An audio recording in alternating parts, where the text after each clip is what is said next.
Moi, je me suis dit, pour commencer ma carrière, je vais faire une étude comme Hirschi. J'ai dit, lui, il a fait un échantillon à un moment donné.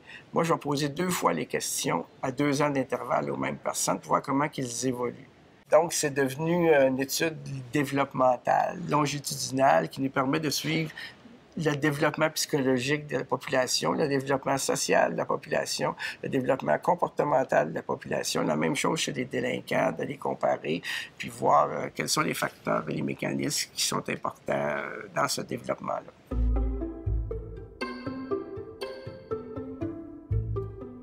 J'ai contribué à la progression du Québec, à la définition de la délinquance, à la compréhension de la délinquance.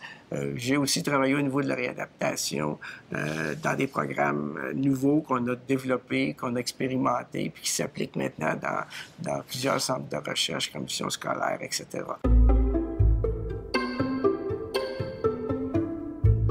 Je prends la métaphore de la voie ferrée pour décrire ma carrière.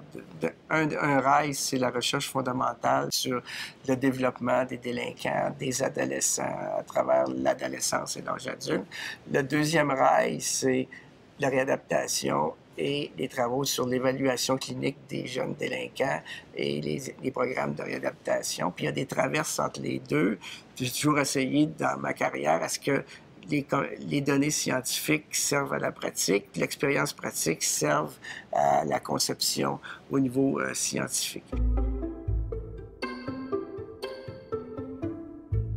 Je pense qu'au niveau des politiques face à la délinquance des gouvernements fédéraux et provinciaux, j'ai été continuellement actif pour dire bon, telle loi est trop punitive, c'est pas nécessaire, vous devriez avoir telle orientation, il faut avoir des mesures, par exemple, minimales pour les petits délinquants, puis les mesures plus sévères pour les gros délinquants, etc., plutôt que de penser d'une façon très uniforme.